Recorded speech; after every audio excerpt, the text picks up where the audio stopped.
On 19 July, Singapore's Ministry of Home Affairs announced that it has directed 5 social media platforms to block 95 accounts linked to exiled Chinese billionaire Guo Wengui, restricting their access to users in Singapore. This marks the first instance of account restrictions being enforced under the Foreign Interference Countermeasures Act since its implementation in October 2021. According to MHA, between April 17th and May 10th this year, these accounts published over 120 posts featuring videos related to Singapore's leadership transition. This period saw Lawrence Wong, aged 51, sworn in as Singapore's 4th Prime Minister on May 15, succeeding Lee Hsien Loong. The blocked accounts had disseminated posts alleging that Singapore was in the pocket of a foreign actor who had manipulated the selection of Singapore's 4th-generation leader, as stated in an MHA press release. Investigations by MHA revealed that these accounts are associated with Guo Wengui and his affiliated organizations, the New Federal State of China and the Himalaya Supervisory Organization. The NFSC is a right-wing political and lobbying group founded by Guo and former Donald Trump advisor Steve Bannon, while the Himalaya Supervisory Organization, also established by Guo and Bannon, supports the NFSC. The NFSC network's main goal is to direct traffic to Guo's news sites, which in turn promote political content, largely critical of the CCP.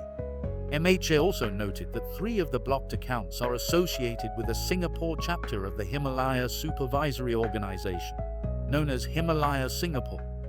The targeted accounts republished Guo Wengui's videos from 2021 to 2022, complete with English dubbing, between April and May 2024.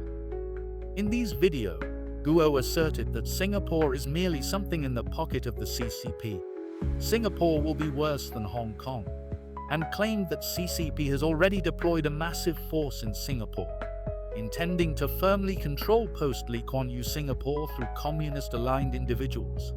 MHA stated that there are grounds to believe Guo's network could utilize the 95 accounts to launch hostile information campaigns targeting Singapore.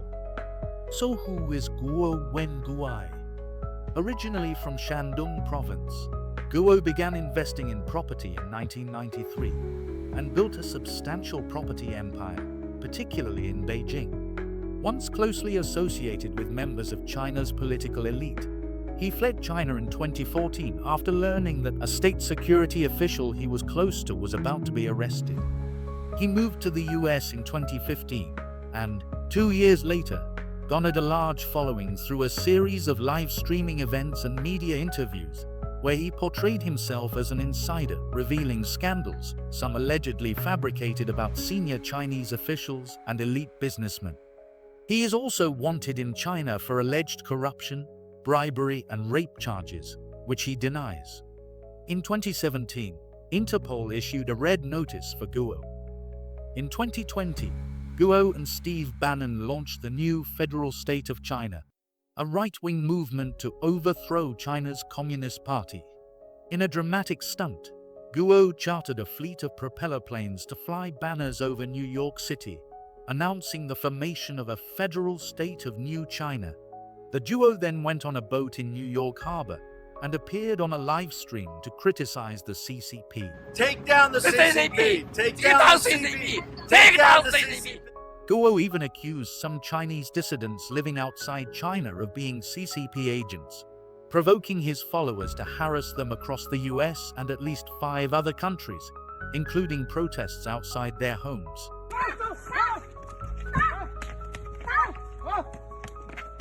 At the same time, Guo heavily promoted various investment schemes, such as the G-Series investment scheme and later the cryptocurrency exchange, Himalaya Coin, claiming that H-Coin would play a crucial role in the movement to overthrow the CCP regime, and that its value would skyrocket.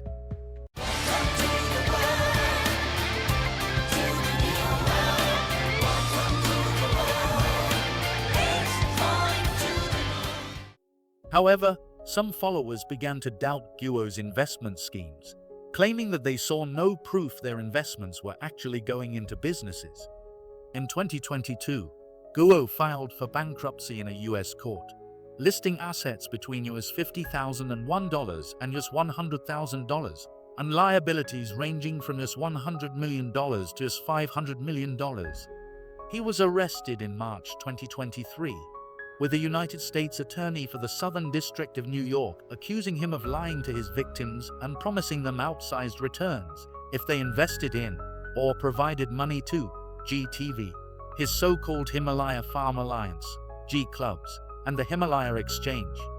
On 16 July, he was convicted of racketeering conspiracy and wire fraud.